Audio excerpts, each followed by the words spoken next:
Dice el artículo 62 de la Constitución que corresponde al rey sancionar y promulgar las leyes. La Constitución es clara respecto de las tareas del rey, y por si quedara duda alguna afirma en el artículo 56.1 que ejerce las funciones que le atribuye expresamente la Constitución y las leyes. Expresamente, no la que le salga de los apellidos o de lo que le digan un puñado de facinerosos. Claro que dice la Constitución del 78 en el artículo 62, y por herencia de la de Cánovas del Castillo de un siglo antes, que el rey tiene el mando supremo de las Fuerzas Armadas. Pero eso no significa nada, salvo que lo interpreten facinerosos que querrían fusilar a media España. Porque el artículo 97 otorga al gobierno la dirección de la administración militar y la defensa del Estado. La derecha no se entera. Sin embargo, cualquier acto del monarca, claro que tiene una enorme relevancia, sea que el CNI tenga que tapar amoríos, que haga de intermediario a cambio de dineros ilegales, que pida indultar con generosidad a la gente del 23F o que celebre que apaleen a gente que querría votar en unas elecciones un 1 de octubre en unas urnas que el PP, por cierto, no fue capaz de confiscar. La sanción de la ley es algo viejuno y le entrega formalmente al monarca la facultad obligatoria, por otra parte, de decir que está conforme con la ley. Una ley para la que le damos después 15 días, para que lo medite. Que para eso es el jefe del Estado. La promulgación es algo más administrativo, es asumir que la ley existe y que debe cumplirse por todos. Luego se publica en el Boletín Oficial del Estado y a los 20 días a entrar en vigor. La firma de la sanción y de la promulgación suele ser la misma, porque son residuos de las viejas monarquías. Pero lo realmente relevante es que el rey no puede abstenerse de sancionar y promulgar una ley. Ya existió esta discusión con la ley del aborto, donde los juristas de la derecha quisieron exonerar al monarca de esa decisión. Y ya se le dijo entonces al emérito, o firmas o te vas. Ahora es lo mismo. Si Felipe VI no firmase la sanción y promulgación de los indultos de los políticos catalanes, cosa comprensible después de mandar a los antidisturbios a intentar evitar una votación a porrazos y de poner al Piolín en el puerto de Barcelona para ocultar la grandeza de la Sagrada Familia, pues comenzaría, no sé, como recoge el artículo 59 de la Constitución, un procedimiento de inhabilitación por parte de quien detenta la soberanía en España, que es el pueblo. Un rey que no firma una ley se está inhabilitando. No hay mucha interpretación posible. Y una ley orgánica, todo lo que tiene que ver con la sucesión va por ley orgánica, decidiría lo siguiente. Es verdad que es un jaleo, porque podríamos ir nombrando en la línea sucesoria a reyes y reinas hasta que alguno, por ejemplo el conde Lequio, aceptara firmar. Con la crisis institucional quizá nos obligaría, es más sensato, a los españoles a plantearnos otra salida que tendría, seguro, contornos republicanos. Después de una guerra la gente respeta menos los semáforos, es normal. Ayuso le ha dicho con buen criterio a Miguel Ángel Rodríguez que es una persona sin muchos escrúpulos, de esas ávidas para coger lo que se cae en el suelo después de una estampida donde la gente se marcha. Le ha dicho este señor que los tiempos son de aprovecha y haz lo que te salga de las narices, que la gente está reventada por el confinamiento, por la incertidumbre, por los muchos problemas. Sáltate los semáforos, pon cañas, pero si quieres escupe en el vaso. Piensa solo en el presente, traga con trabajos de mierda y fúndetelo después en escaparte, en huir. Si para sentirte mejor tienes que despreciar a otros, Ana Rosa Quintana te va a señalar el objetivo. Tienes derecho a que nadie te diga cómo tienes que comportarte, porque eres español. Y Díaz Ayuso, con ese discurso para adolescentes desesperados y ricos tramposos, ya no tiene freno. Y le dice al rey Felipe VI, al jefe del Estado del Reino de España, a que no tienes huevos a no firmar el indulto. ¿Cómo será que hasta Vox le ha dicho que ha metido la pata? Y el PP. Y seguramente le han escrito hasta desde Washington. Mira, que ya tiene bastantes problemas el rey Felipe VI. No la líes. En fin, bienvenidos a la frontera desobedientes.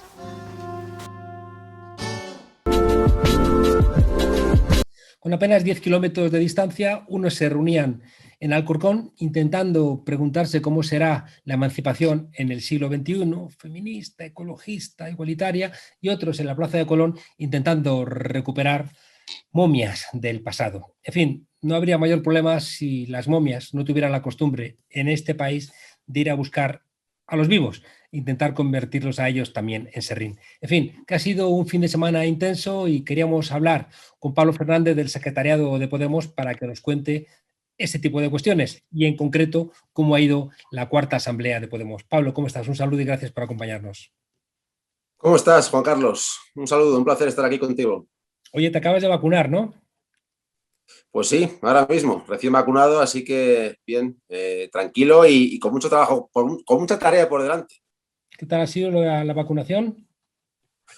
Bueno, pues hemos tenido que esperar una cola al sol, bajo el sol de junio, pero vamos bien, perfectamente, ha ido todo bien y desde aquí agradecer a las y los profesionales sanitarios, a las y las enfermeras que están trabajando incansablemente pues, para poder vacunar a la población. Qué bueno. Oye, lo primero que quiero preguntarte, porque yo no tenía pensado hablar hoy contigo, quería hablar con alguna de las muchas mujeres elegidas en Podemos, pero todas estaban metidas en tareas hasta altas horas de la noche, ¿no? De manera que la primera pregunta que tengo que hacerte es, ¿qué significa, ¿no? Esta enorme presencia de mujeres en la dirección de Podemos. Pues yo creo que es muy buena noticia. Creo que el movimiento feminista es el que nos está marcando el camino de cambio a nuestra sociedad. Y hemos dicho en muchas ocasiones que era necesario feminizar Podemos. Y en esta organización lo que se dice se lleva a la práctica. Es evidente que ahora mismo con el liderazgo de Ione y de una serie de mujeres muy valiosas, creo que es el momento de crecer y que ese liderazgo femenino va a ser muy beneficioso para nuestra organización y va a marcar también un punto de inflexión de cómo hacer política, una política más enfática, más empática, una política de cuidados. Yo creo que es muy positivo este liderazgo de mujeres tan valiosas que tenemos en la organización. Sin embargo, ser mujer no es tampoco criterio de hacer las cosas de manera diferente. Ahí está Margaret Thatcher, ahí está Díaz Ayuso, ahí está Esperanza Aguirre. ¿Por qué? En este caso concreto sí que ves tú más garantías de que las cosas se vayan a hacer de manera diferente. Porque estamos ante mujeres comprometidas, mujeres feministas, mujeres que tienen muy clara la batalla de la justicia social, la batalla de la igualdad, la batalla de la ecología. Yo creo que ese elenco coral y plural de mujeres que han dado un paso adelante y que van a liderar Podemos tienen muy claro lo que es la España del siglo XXI, esa España plurinacional, esa España solidaria, esa España que acoge, esa España que integra, esa España que apuesta por los servicios sociales. Pues bueno, yo creo que frente a esa foto de Colón, frente a quienes quieren volver al nodo, hay una España feminista, una España empática y una España que encarnan y representan mejor que nadie, pues Yone Belarra, Irene Montero, Lili Bestringe, Noelia Vera, Sofía Castañón, Idoia Villanueva y una serie de mujeres, insisto, muy valientes, muy valiosas y que creo que van a hacer crecer a nuestra organización de forma exponencial. Déjame que te insista, porque una de las reivindicaciones de las feministas tiene que ver con los cuidados, ¿no? Y que se traslade incluso a la idea de patria, que cuando es matria es la que te cuida, ¿no? Y no tanto la que te exige, ¿no? Esa disciplina militar, ¿no? Que vemos en Colón. En cambio, uno se pregunta a veces si los partidos políticos, en este caso dirigidos ahora por mujeres, se van a poder trasladar esa lógica de cuidados a la interna, ¿no? Los partidos van a seguir siendo de alguna manera unas estructuras muy masculinas, muy exigentes, muy poco atentas a cómo le van las cosas a los militantes y a los dirigentes. Yo creo que se va a notar efectivamente esa mano de esa feminización en Podemos, que va a haber más diálogo, que va a haber más cuidados, que va a haber espacios más amables, que va a haber entornos donde poder desarrollar cada uno sus capacidades, que se van a cuidar más los territorios, que se va a dar más herramientas a nuestra militancia. Creo que esa feminización va a ser muy positiva precisamente por todas estas características que se van a llevar a la práctica y que son muy necesarias en una organización política que muchas veces es verdad que está impregnada de ciertas dinámicas que no son las mejores, pero creo que ahora con el liderazgo de John y del resto de compañeras, ese entorno más amable, más solidario y más empático, ese entorno de cuidados en la organización va a ser muy positivo para que podamos seguir creciendo y nos podamos convertir en la primera fuerza política de este país. ¿Pueden mujeres reivindicando los cuidados enfrentarse a un mundo de tiburones como el que representa la política española heredera del bipartidismo? Sin duda, yo creo que las mujeres feministas, las mujeres valientes, las mujeres que apuestan por otra forma de hacer política basadas no en la confrontación, no en la agresividad verbal, no en la violencia verbal, sino todo lo contrario, en la sororidad, en la empatía, creo que son las que tienen que dar ese paso adelante para cambiar nuestra sociedad, para transformar nuestra sociedad y para hacer frente pues, a un modelo neoliberal que es incompatible con la vida, que es incompatible con los cuidados y que es incompatible con lo común y con lo colectivo. Yo creo que si algo nos deja de lección esta pandemia es la necesidad imperiosa de cuidar lo común, lo colectivo, de apostar por lo público, y creo que también ese liderazgo femenino va a potenciar esa vertiente de cuidar, pues eso, lo común, lo colectivo, lo que nos sostiene a todas y a todos, y tejer una red que permita amparar a nuestra mayoría social y especialmente a la gente más vulnerable y especialmente a la gente más necesitada. Una última reflexión. Creo que en un momento como en el que estamos también, en ámbitos como la justicia, que muchas veces es una justicia patriarcal, el hecho de tener, por ejemplo, una ministra como Irene Montero, que tiene la valentía y el coraje de decir que es necesaria una justicia feminista, de decir alto y claro que Juana Rivas no puede estar en la cárcel por defender a sus hijas, pues creo que esto es un punto de inflexión y creo que esto marca un nuevo horizonte republicano, un nuevo horizonte de solidaridad y un nuevo horizonte de justicia social, que es lo que encarnan mujeres tan valiosas como las que tenemos al frente de Podemos ahora mismo. En esa dirección, Pablo, se nos ha congelado, ¿no?, el aliento con los asesinatos de niños y de mujeres, ¿no?, esta semana, y a veces uno, desde la consternación de no entender qué demonios pasa, parece que quisiera paralizarse, o al revés, parece que quisiera que todo funcionara, ¿no?, y no sabes por dónde empezar. ¿Qué cosas urgentes debiéramos solventar, no sé, quizá en el relato, ¿no?, de lo político, para que estas cosas no encuentren el más mínimo, ¿no?, apoyo? Desde luego, dejar de blanquear a aquellos que niegan la violencia machista, dejar de compartir espacios con aquellos que niegan el terrorismo machista. Ayer mismo veíamos en Colón cómo el Partido Popular y Ciudadanos se hacían la foto con Vox, un partido que niega la violencia machista, un partido que se niega a hacer minutos de silencio cuando hay asesinatos machistas. Creo que es muy importante dejar de blanquear a esa extrema derecha, y después nosotras vamos a seguir trabajando incansablemente con el Ministerio de Irene Montero para mejorar los protocolos, para continuar con ese pacto de Estado contra la violencia machista, para continuar implementando herramientas, para que haya más financiación. Creo que es deber de nuestra sociedad luchar contra esa violencia machista, y desde luego en Podemos tenemos clarísimo que es uno de los ejes fundamentales de nuestro país. Tengo la sensación de que no tenemos la sensibilidad, ¿no?, de que sobre todo los hombres estamos educados en una serie de elementos que los tenemos muy, muy dentro y no los vemos, ¿no? Me sorprendía ayer mismo escuchando una canción clásica que le han cantado grandes cantantes en España, ¿no?, La mala moneda, que dice cerré la puerta para no matarla, ¿no? Es decir, que la cantidad de canciones que hay con esa insistencia, ¿no?, de matar a la mujer. Ayer tú planteabas, cuando se hace el minuto de silencio, Ortega Smith se retira, ¿no?, para no aparecer siguiendo ese minuto de silencio, y eso no es suficiente como para decirle, pues te vas a tu maldita casa, ¿no? Porque te eres un cerdo, que lo que estás haciendo es de alguna manera ayudando a que estas cosas luego pasan, ¿no? Entonces, como parece que tenemos dificultades para sacar las conclusiones correctas de todo este tipo de cuestiones.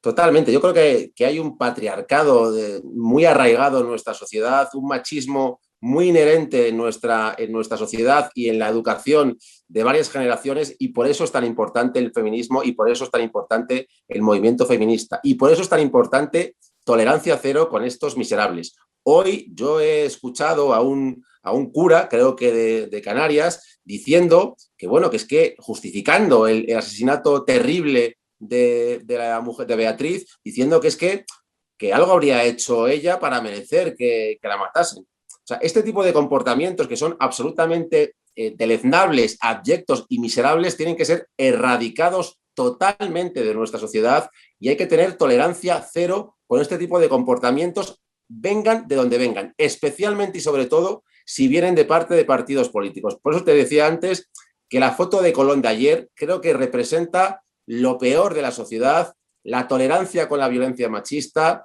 y la tolerancia con comportamientos que tienen que estar erradicados y extirpados de nuestra sociedad, porque desde luego no representan a lo que es el pueblo español.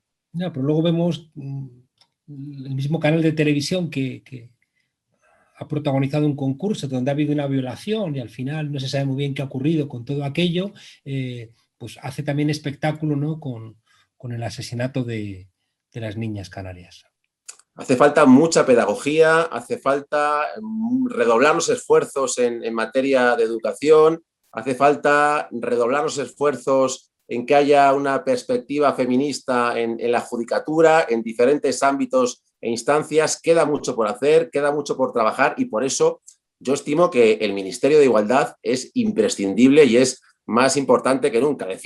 Mucha gente decía que para qué valía un Ministerio de Igualdad, pues para luchar contra el machismo, para luchar contra ese patriarcado y para intentar acabar, sabiendo que es difícil, con este tipo de comportamientos, para que semanas horribles, con tragedias como las que hemos vivido, con asesinatos machistas, con terrorismo machista como el de esta semana, no vuelvan a suceder jamás o desde luego intentar que esto no suceda con esta brutalidad que estamos viendo en estos días. Déjame, Pablo, que regrese a la cuarta asamblea de Podemos. Una de las cosas que no deja de llamar la atención es que siguen insultando a Pablo Iglesias. Sí, son muy contumaces atacando a Pablo. Creo que son conscientes de que ha sido una persona absolutamente determinante en el cambio político de este país, que ha sido quizás el artífice de la muerte del bipartidismo y bueno, pues le siguen atacando. Estamos acostumbrados, nos han dado por muertos en numerosas ocasiones, pero Podemos sale más vivo que nunca de la cuarta asamblea, Podemos sale más fortalecido que nunca de la cuarta asamblea y Podemos sale además con un incontestable apoyo internacional de la cuarta asamblea de Podemos que demuestra la fortaleza de esta organización. Quería preguntarte por eso, ¿no? Los medios de comunicación se han hecho eco de la enorme presencia internacional apoyando a Podemos. ¿A qué se debe eso? Pues se debe a la fortaleza de nuestra organización política, que creo que es hegemónica en la izquierda en Europa.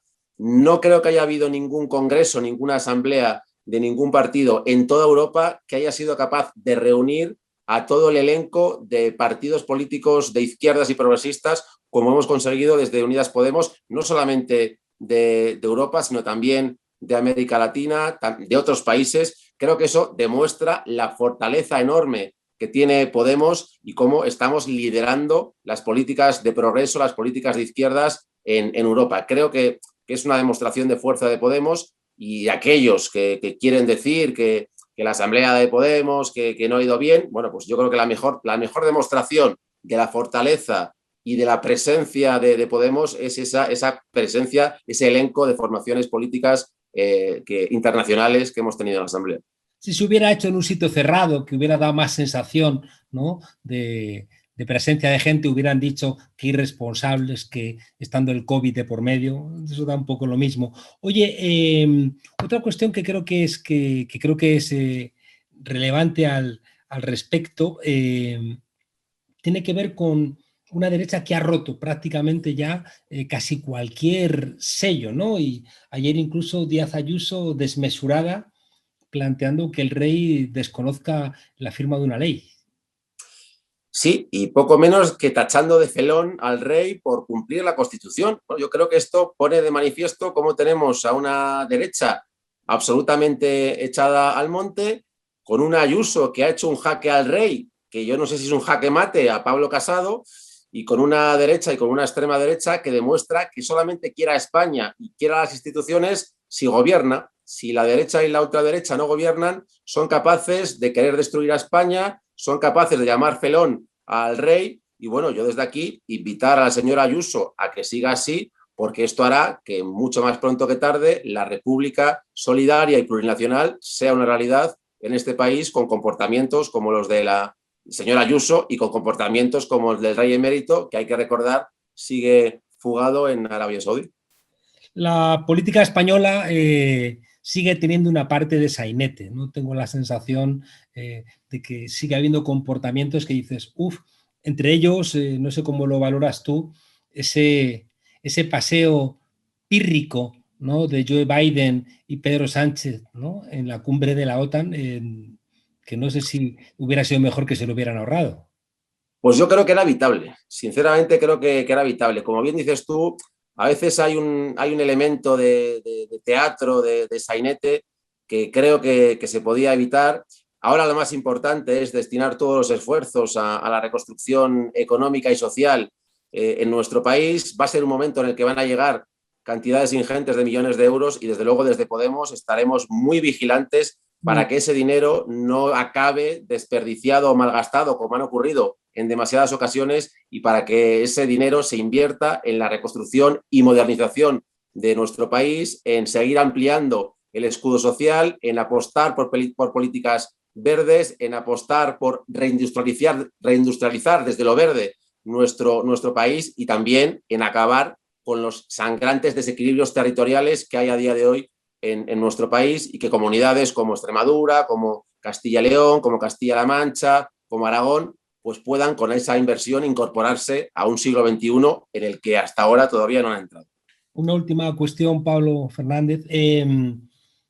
En la cuarta asamblea de Podemos estuvieron representantes de ese nuevo bloque de poder, de esa nueva dirección de Estado, ¿no?, como se refería a ella Yone Belarra y Irene Montero. Esa nueva dirección de Estado donde está, por supuesto, Unidas Podemos, pues está el Partido Socialista, está el PNV, está Esquerra Republicana, está Bildu, está Compromís. Estuvieron, ¿no?, arropando a Yone Belarra en esta nueva tarea. Sin embargo, Yone Belarra no hereda los equilibrios que construyó Pablo Iglesias, sino que tiene que construirlos. ¿Cómo se identifica ese equipo, ¿no?, que tiene que hacer muchas cosas, ¿no?, armar la interna, reconstruir ese equilibrio de poder, aprobar las leyes que están pendientes? Son muchas tareas. Son muchas tareas, pero creo que queda puesto de manifiesto cuál es la intención y la voluntad de Yone. Lo acabas de decir perfectamente. En la Asamblea de Podemos han estado esas fuerzas políticas, esas formaciones políticas con las que compartimos dirección de Estado.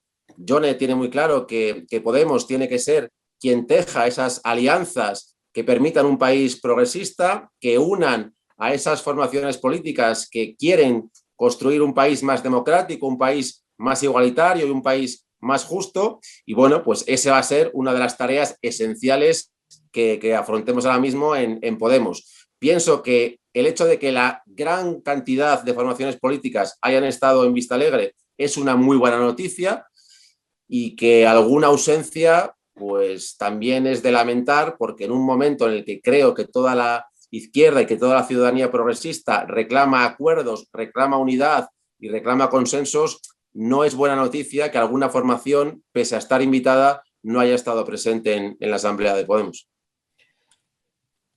Compromís estaba ahí, que es una buena indicación de esa voluntad, Compromís, ¿no?, estaba ahí. De construir esa nueva dirección de Estado. Pablo Fernández, del secretariado de Podemos, muchísimas gracias por tu lectura de la cuarta asamblea, por la lectura de la situación actual.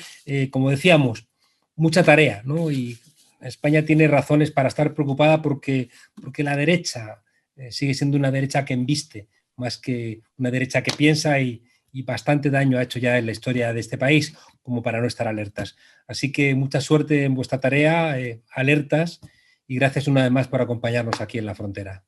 A ti, Juan Carlos, muchísimas gracias. Un saludo.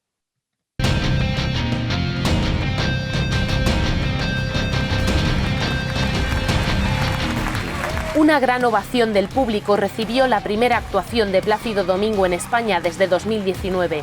No ha importado el escándalo de hace 2 años, cuando alrededor de 20 mujeres denunciaron públicamente el sistemático acoso al que las sometía el famoso tenor. Fue el primer caso denunciado por el Me Too en España. Aunque se trata de un movimiento que tuvo su máxima repercusión en Estados Unidos y su industria cinematográfica, en España varios casos mediáticos han removido conciencias. Durante semanas, Rocío Carrasco, la hija de Rocío Jurado, ha denunciado, en horario de máxima audiencia, haber sido víctima de violencia a manos de su exmarido Antonio David Flores, un ex colaborador habitual de Telecinco. La ministra de Igualdad, Irene Montero, y la portavoz del PSOE, Adriana Lastra, reconocieron la importancia de este testimonio. Hasta el punto de que, en el mes de marzo, mientras se emitían las entrevistas, las llamadas al 016, el teléfono contra la violencia machista, aumentaron un 61%. El Me Too en España apenas cuenta con denuncias, pero hay algunas muy sonadas, como las ya citadas decenas de mujeres que acusaron de supuestos abusos al tenor Plácido Domingo. Actitudes que él mismo reconoció en alguna ocasión y finalmente acabó negando. Muchos hombres de la esfera pública le han defendido aludiendo a que el mundo hace 50 años funcionaba de otra forma. Declaraciones del director de cine José Luis García, que también aseguró que en España no saldrá nada del Me Too. Yo nunca he visto eso en nuestro cine. Sin embargo, en España algunos testimonios de mujeres profesionales del cine y la cultura aseguran que hay muchísimas víctimas de violencia machista en la industria, pero que por el momento no se atreven a denunciar. Pero hubo un grupo de 6 mujeres que sí decidieron señalar los supuestos abusos del cineasta Luis María Fernández, las que fueron sus alumnas de la escuela TAI, donde relataron un modus operandi parecido en varios de los casos. Supuestamente, Fernández se aprovechaba de su figura como profesor y reputado cineasta para concertar citas con sus alumnas prometiéndoles puestos de meritorias en algún rodaje. Después trataba de emborracharlas, llevarlas a su piso y coaccionarlas para mantener relaciones sexuales. La actriz china Chacha Huang, que participó en la película Perdiendo el Este, publicó en su Instagram una conversación y confirmó el método de acoso con las alumnas de la universidad. En Estados Unidos, los sonados casos de Weinstein y Epstein destaparon un ambiente social en Hollywood donde la gente conocía lo que pasaba, pero todo el mundo callaba. Cabe preguntarse si pasa lo mismo en España, si se calla lo que en realidad todo el mundo sabe. La visibilidad del maltrato y el abuso es el primer paso para desmontar el sistema machista.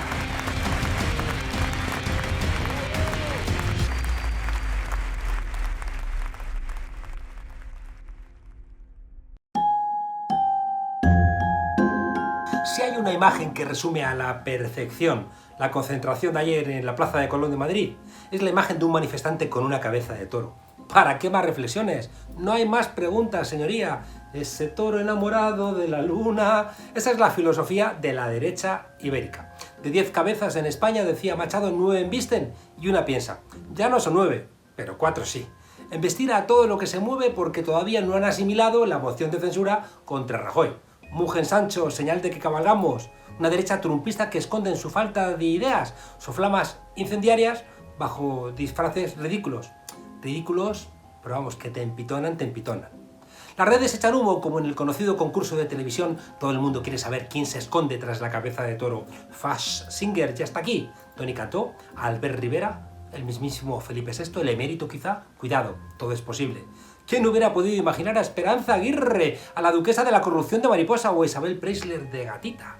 Descartados Martínez Almeida y Federico Jiménez Los Santos, por motivos obvios, cualquier facha por encima del 1,50 de estatura podría ser el Minotauro de Colón.